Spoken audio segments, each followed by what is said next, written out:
Assalamualaikum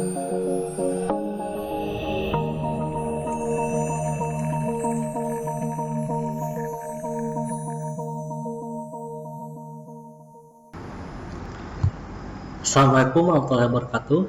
Selamat pagi semuanya dan salam budi luhur. Bertemu lagi dengan saya Eza Budi Perkasa.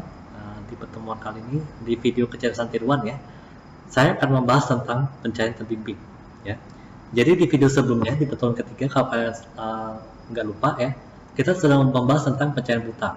Sekarang kita akan mencari tahu bagaimana caranya pencarian terbimbing, artinya pencarian yang sudah diberikan informasinya. Nah, pencarian buta itu biasanya tidak efisien ya. Karena apa? Waktu akses dan memori yang dibutuhkan itu cukup besar karena tidak adanya informasi. Jadi kita mencari segala kemungkinan solusinya ya. Oleh karena itu perlu ditambahkan informasi pada domain yang bersangkutan. Nah, metode pertama dalam pencarian terbimbing ini adalah generate and test ya. Ini merupakan metode yang paling sederhana dalam pencarian terbimbing ya. Merupakan penggabungan dari DFS dan backtracking atau pencarian mundur ya. Solusinya harus dibangkitkan secara lengkap sebelum dilakukan pengujian ya. Nah, algoritmanya sederhana, hanya 4 tahap ya. Yang pertama, bangkitkan semua kemungkinan solusinya ya. Kemudian uji apakah kemungkinan solusi tersebut merupakan solusi yang bisa diterima sesuai dengan kriteria yang diberikan. Lalu yang ketiga, jika solusi sesungguhnya ditemukan, maka hentikanlah pencarian ya.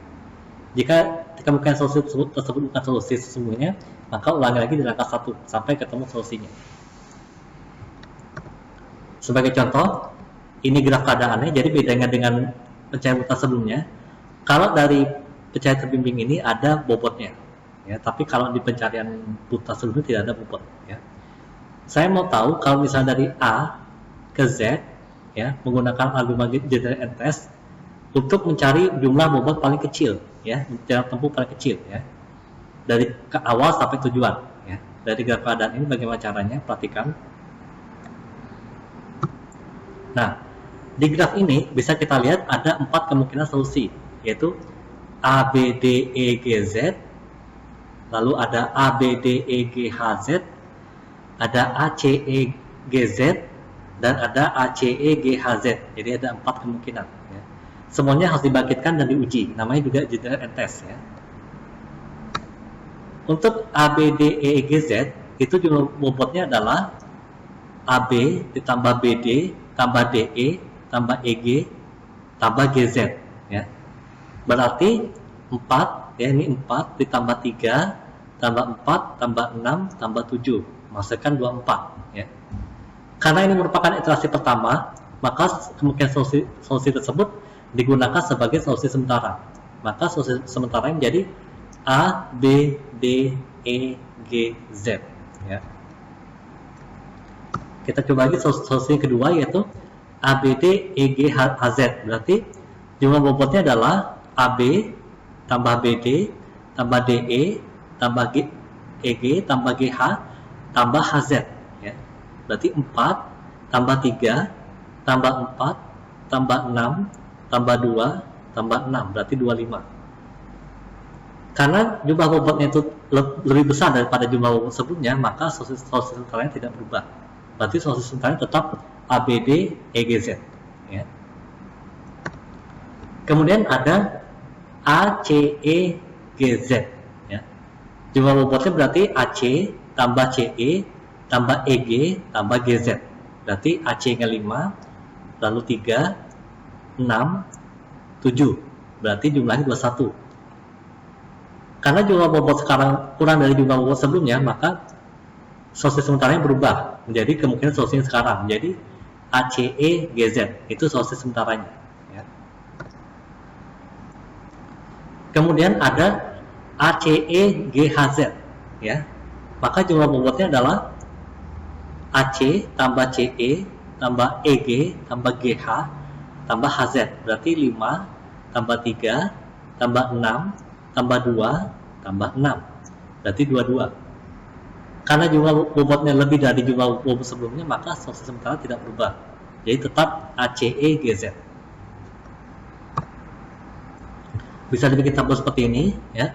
Nah, dari tabel ini bisa dilihat bahwa jumlah bobot paling kecil adalah milik kemungkinan solusi ACE GZ, ya. Dengan jumlah bobotnya adalah 21 yang paling kecil. Berarti solusi akhirnya adalah ACEGZ. Itulah jawabannya, ya, untuk generate and test ini. Lalu ada hill climbing atau pendakian bukit, ya. Jadi mendaki gunung melewati lembah, seperti itu maksudnya. Dia hampir sama dengan generate and test, hanya proses pengujiannya dilakukan dengan menggunakan fungsi heuristik, ya. Pembangkitan keadaan berikutnya tergantung pada feedback dari proses pengujian, ya. Ada dua jenis, yaitu simple hill climbing, yaitu urutan operatornya berpengaruh, dan ada steepest ascent hill climbing, yaitu urutan operatornya tidak berpengaruh, ya. Yang pertama, simple hill climbing. Algoritmanya adalah dari keadaan awal, lakukanlah pengujian, ya. Yang kedua, kalau keadaan awal merupakan tujuan, maka stop pencarian. Tapi kalau keadaan awalnya bukan tujuan, maka lanjutkan dengan keadaan sekarang sebagai keadaan awal, ya. Kemudian yang keempat, cari operator yang belum pernah digunakan. Ada ini. Kemudian yang kelima, jika keadaan baru merupakan tujuan, maka hentikan pencarian, ya. Jika keadaan baru bukan tujuan dan nilai heuristik yang lebih baik, maka jadikan sebagai keadaan sekarang. Terakhir, jika keadaan baru bukan tujuan dan nilai heuristiknya tidak lebih baik, maka lanjutkan iterasi. Nah, contohnya seperti ini, ya. Kita akan menerapkan algoritma simple hill climbing untuk mencari lintasan dengan kecil pada graf keadaan ini, ya. Nah, jumlah bobotnya ada 24 kemungkinan, ya. Kita lihat di slide selanjutnya. Nah, inilah jumlah bobot keseluruhan. Jadi ada 24 kemungkinan. Misalnya kita memilih yang pertama kali, yaitu ABCD, ya, yang untuk sebagai keadaan awalnya. Nah, jumlah operatornya menjadi sebagai berikut, ya. Ada 6 operator. Jadi kita menggunakan kombinasi, ya. Ada 6 operator, yaitu tukar 12, tukar 23, tukar 34, tukar 41, tukar 24, dan tukar 13, ya. Dia hanya untuk menukar posisinya saja, ya. Posisi node ke-1 dan node kedua, node kedua dan dengan node ketiga, dan seterusnya, ya. Di mana fungsi heuristiknya adalah panjang lintasan setelah dipastikan dengan operator tersebut, ya. Nah, solusi sementaranya adalah ABCD, ya. Dalam kurung ini maksudnya adalah jumlah bobotnya, ya. Dengan pengoperasian menjadi sebagai berikut. Tukar 12 menjadi BACD 17 jumlah bobotnya, ya. Lalu tukar 23 menjadi ACBD bobotnya 12, ya. Tukar 34 menjadi ABDC dengan 18 jumlah bobotnya. Tukar 41 menjadi DBCA 12, ya. Tukar 24 menjadi ADCB 18, ya. Dan 13 CBAD 20, ya. Nah, lintasan pertama yang memiliki jumlah bobot yang lebih kecil dari solusi sementara adalah BACD, ya. Perhatikan, inilah yang lebih kecil. Walaupun 12 ini lebih kecil, tapi dipakai adalah BACD. Karena inilah yang pertama kali yang lebih kecil daripada ABCD tadi, ya. Kemudian BACD ini kita akan coba dioperasikan lagi. Nah, tukar 12 menjadi ABCD. Nah, ABCD tidak boleh lagi digunakan, walaupun itu lebih kecil. Karena apa? Dia sudah pernah digunakan sebelumnya, makanya dicoret sama saya, ya. Perhatikan di warna oranye ini, ya. Jadi ABCD tidak boleh lagi digunakan, ya. Lalu BCAD menjadi 15, lalu BADC 21, DACB 15, ADCB 18, dan CABD 15. Di antara ini tidak termasuk yang dicoret. Yang lebih kecil daripada BACD pertama kali adalah BCAD. Berarti BCAD menjadi pengganti BACD, ya. Kemudian BCAD kita coba tukar lagi menjadi CBAD 20, BACD 17. BACD tidak boleh lagi digunakan, ya. Lalu BCDA menjadi 18, DCAB menjadi 17, BDAC 14, dan ACBD menjadi 12. Yang pertama kali dari 1, 2, 3, 4, 5, 6 ini adalah yang lebih kecil, yaitu BDAC. Berarti BDAC menggantikan BCAD, ya. Kemudian dari BDAC kita operasikan menjadi DBAC 15, BADC 21, BDCA 13, CDAB 21, BCAD 15, ADBC 16. Yang lebih kecil BDCA dengan jumlah bobot 13. Berarti BDCA akan menggantikan BDAC. Ya. Lalu BDCA kita lihat lagi, kita operasikan lagi. DBCA 12, BCDA 18, BDAC 14, ADCB menjadi 18. Lalu BACD 17 dan CDBA 18. Ya. Nah, di sini yang pertama kali lebih kecil dari BDCA ini adalah DBCA dengan bobotnya 12. Ya. Maka DBCA menggantikan BDCA. Ya. Lalu DBCA kita operasikan lagi, yaitu BDCA 13, tapi tidak boleh digunakan lagi karena sudah pernah digunakan sebelumnya. Lalu DCBA 19, DBAC 15, ABCD 19 tidak boleh lagi digunakan karena sudah pernah digunakan sebelumnya. Perhatikan yang oranye ini ya. Lalu DACB 15 dan CBDA 16. Di sini tidak ada lagi yang lebih kecil, walaupun selain yang dicoret ya, tidak ada lagi yang lebih kecil, maka stop. Itulah jawaban akhirnya. Jadi solusi akhirnya adalah DBCA. Itulah jawabannya. Ya. Nah, ini bisa dibuat dengan menggunakan bantuan gambar seperti ini ya. Jadi seperti inilah kurang lebih cara mencarinya. Yang warna biru inilah yang ditelusuri. Ya. Perhatikan jumlahnya makin lama makin kecil ya.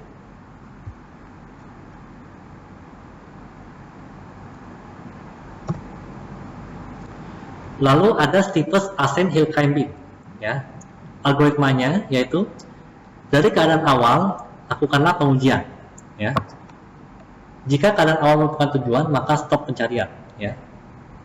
Tapi kalau keadaan awal bukan tujuan, maka lanjutkan dengan keadaan sekarang sebagai keadaan awal, ya. Lalu tentukanlah nilai heuristik terbaik dari setiap suksesor. Katakanlah nilai heuristik itu adalah sub, ya.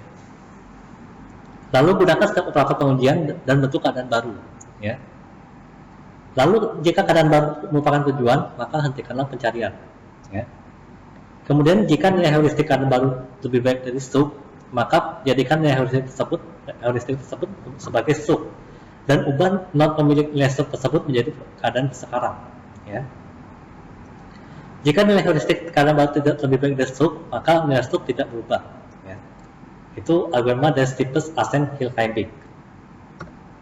Contohnya masih sama, cuma bedanya saya mau menerapkan steepest ascent hill climbing. Caranya bagaimana? Sama kayak tadi, kita hitung dulu jumlah bobotnya. Ya. Kita misalkan keadaan awalnya masih sama, itu ABCD. Ya. Nah, kalau dalam steepest ascent hill climbing, kita tidak memperhatikan urutan operatornya. Mana yang paling kecil di antara ke semua ini, maka itulah yang dipilih ya. Yang pertama kali, kalau misalnya ada beberapa yang sama, maka yang pertama kali yang digunakan ya. Jadi dari ABCD itu kan bobotnya 19 nih. Kita akan operasikan menjadi BACD 17, lalu ACBD 12, ABDC 18, DBCA 12, lalu ADCB 18 dan CBAD 20. Yang paling kecil di antara ke-6 ini adalah yang ACBD ya. Walaupun DBCA itu sama, bobotnya 12, tapi yang pertama kali adalah ACBD, ya. Maka tie breaking seperti itu. Maka ACBD akan menggantikan ABCD. Ya. Lalu dari ACBD kita operasikan lagi CABD 15, lalu ABCD 19, ACDB 13, DCBA 19, ADBC 16, dan BCAD 15. Di sini di antara ke-6 ini yang lebih kecil tidak ada, maka stop pencarian. Maka jawaban akhirnya adalah A, C, B, D. Ya. Ilustrasinya jadi seperti ini ya. Jadi lebih cepat ya, dibandingkan dengan simple hill climbing tadi. Ya.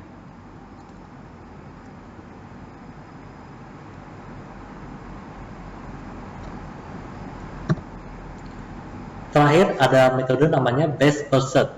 Ini merupakan kombinasi dari DFS, depth first serve, dan BFS atau best first serve, breadth first serve. Ya. Dia diperbolehkan mengunjungi node yang ada di level yang lebih rendah, asalkan syaratnya adalah memiliki nilai heuristik yang lebih baik, itu best first serve. Ya. Algoritmanya yaitu masukkanlah root ke dalam stack, kemudian pop node dari stack dan periksa apakah node tersebut merupakan tujuan. Ya. Kalau node merupakan tujuan, maka stop. Itulah hasilnya. Kalau node bukan tujuan, maka push seluruh node anak ke dalam stack dan lakukan sort berdasarkan bobot. Entah itu ascending atau descending, tergantung dari kasusnya, ya, berdasarkan bobot. Ya. Kalau stack kosong dan setiap node sudah terperiksa, maka pencarian selesai. Dan ulangilah pencarian dari tahap kedua. Ya. Nah, contohnya seperti ini. Jika diketahui keadaan awalnya adalah A dan tujuannya adalah Z, maka terapkanlah algoritma best first search untuk mencari bobot terkecil yang digunakan untuk menelusuri keadaan awal sampai tujuan berdasarkan graf keadaan berikut. Ya. Ini contohnya. Perhatikan caranya bagaimana. Step pertama kita isi dengan A. Ya. Karena A itu bukan tujuan, maka kita pindahkan B4, masukkan B4 dan C5 ke dalam stack. Ya. Kenapa ada 4 dan 5? 4 dan 5 ini adalah bobot dari busur sebelum B dan C, maka jadinya B4 dan C5. Ya. Solusi sementara adalah A. Ya. Kita periksa, ya, B4 C5. Ya. B4 itu bukan tujuan, maka pindahkan B4 itu ke solusi sementara. Ya. B4 punya anak yaitu D3, maka D3 akan dipindahkan ke dalam stack. Ya. Maka solusi sementaranya adalah A, B4. Ya. Lalu D3, C5. Kita periksa dulu yang D3. Ya. D3 bukan tujuan. Ya. Maka D3 pindah ke solusi sementara. Sementara D3 punya anak yaitu E4. Ya. Maka E4 itu masuk ke dalam stack. Maka solusi sementaranya menjadi A, B4, D3. Ya. Kemudian E4, C5. E4 itu bukan tujuan, maka pindahkanlah E4 itu ke solusi sementara. Dan E4 punya anak yaitu G6, maka G6 pindah ke dalam stack. Jadi solusi sementaranya adalah A, B4, D3, dan E4.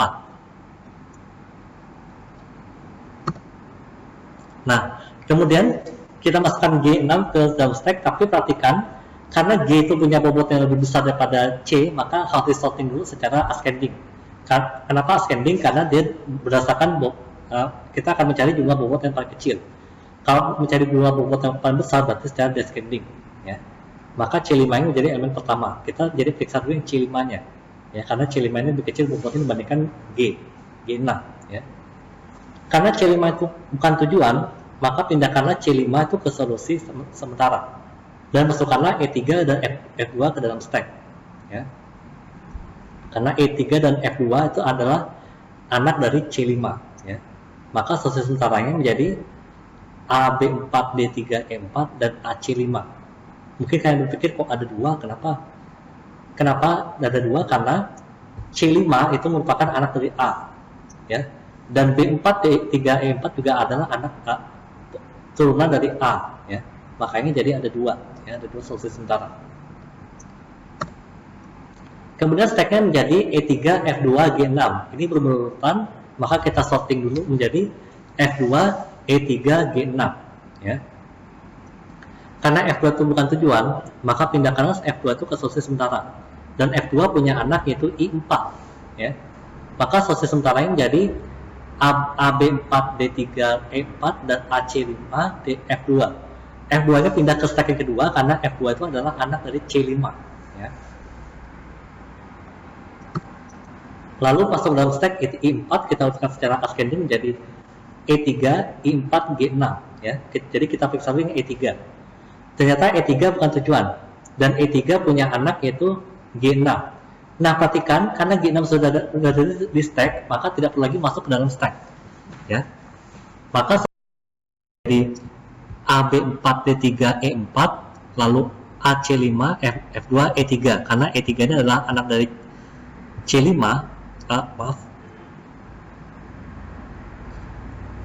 ya E3 ini adalah anak dari C5, maka pindahnya ke yang stack kedua, karena keduanya ada C5-nya. Ya.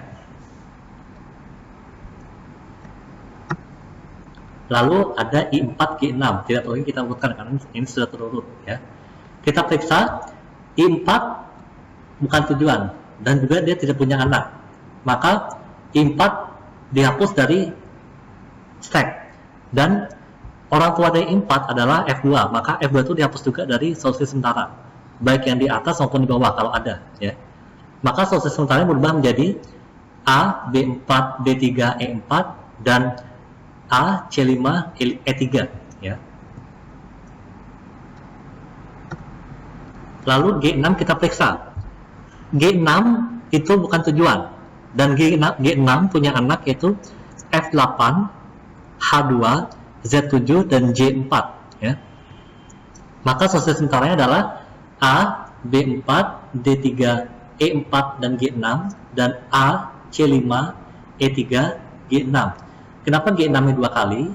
Mungkin kalian berpikir seperti itu. Karena G6 adalah anak dari E4 dan juga anak dari E3, ya.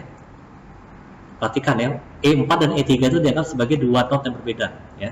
Karena jumlah bobotnya beda, ya. Lalu stacknya menjadi F8, H2, Z7, J4. Ini belum berurutan, maka kita rubah menjadi kita urutkan menjadi H2, J4, Z7, dan F8, ya. Perhatikan, karena H2 itu bukan tujuan, maka H2 nya pindah ke solusi sementara, dan H2 punya anak yaitu Z6, ya. Maka Z6 itu masuk ke dalam stack. Perhatikan, walaupun dalam stacknya sudah ada Z, tapi ini karena bobotnya beda, maka kita anggap Z ini adalah Z6 ini adalah anak yang berbeda, ya. Maka solusi sementara berubah menjadi A, B4, D3, E4, G6, H2, dan A, C5, E3, dan G6, dan H2, ya. Jadi ada 2 kali masukinnya, karena H2 adalah anak dari G6, ya. Dan kebetulan dua-duanya ada G6, maka kita masukin 2 kali, ya. Lalu ada Z6, J4, Z7, dan F8. Ini belum urutan, kita urutkan menjadi J4, Z6, Z7, dan F8. Kita periksa dulu yang J4. Karena J4 itu bukan tujuan, maka pindahkan J4 ke solusi sementara, dan J4 punya anak yaitu K1, ya. Maka K1 masuk ke dalam stack. Maka solusi sementara berubah menjadi A, B4, D3, E4, G6, H2, dan J4, ya. Dan A, C5, E3, G6, H2, J4, ya. Lalu K1 yang masuk ke dalam stack menjadi K1, Z6, Z7, dan F8. K1 ternyata bukan tujuan. K1 itu buntu karena dia tidak punya anak. Berarti orang tua dari K1 yaitu J4 harus juga dihapus dari solusi sementara, baik yang di atas maupun di bawah, ya, kalau ada, ya. Maka solusi sementara berubah menjadi A, ya, berubah jadi A, B4, D3, E4, G6, H2, dan A, C5, E3, G6, dan H2, ya. Lanjut, yaitu Z6. Kita periksa yang Z6. Z6 itu merupakan tujuan, maka pindahkan Z6 ke solusi sementara, dan pencahayaan dihentikan karena Z merupakan solusi, ya. Maka solusi sementara menjadi A, B4, D3, E4, G6, H2, Z6, dan A, C5, E3, G6, H2, Z6. Itu solusi sementaranya, ya. Nanti dari solusi sementara ini kita pilih mana yang paling baik, ya. Nah, kalau tabelnya seperti ini, ya. Nah, seperti ini tabelnya. Jadi perhatikan, kita lihat yang baris paling akhir. Di baris paling akhir ini ada 2 kemungkinan solusi, yaitu A, B, D, E, G, H, Z. Jumlah bobotnya kita jumlahkan aja angka dalam kurung, yaitu 25. Dan A, C, E, G, H, Z dengan jumlah bobotnya adalah 22. Di antara ini yang paling kecil adalah yang A, C, E, G, H, Z. Maka solusi akhirnya adalah A, C, E, G, H, Z, ya. Jadi angka-angka dalam kurung ini dihilangin, ya. Maka jawaban akhirnya adalah A, C, E, G, H, Z. Oke, demikian video saya untuk kali ini, ya. Kalau ada yang ingin tanyakan, silahkan tinggalkan komentar. Dan juga channel saya Eda Berperkasa. Saya akhiri sampai sini. Saya ucapkan assalamualaikum warahmatullahi wabarakatuh. Selamat pagi dan salam budi luhur.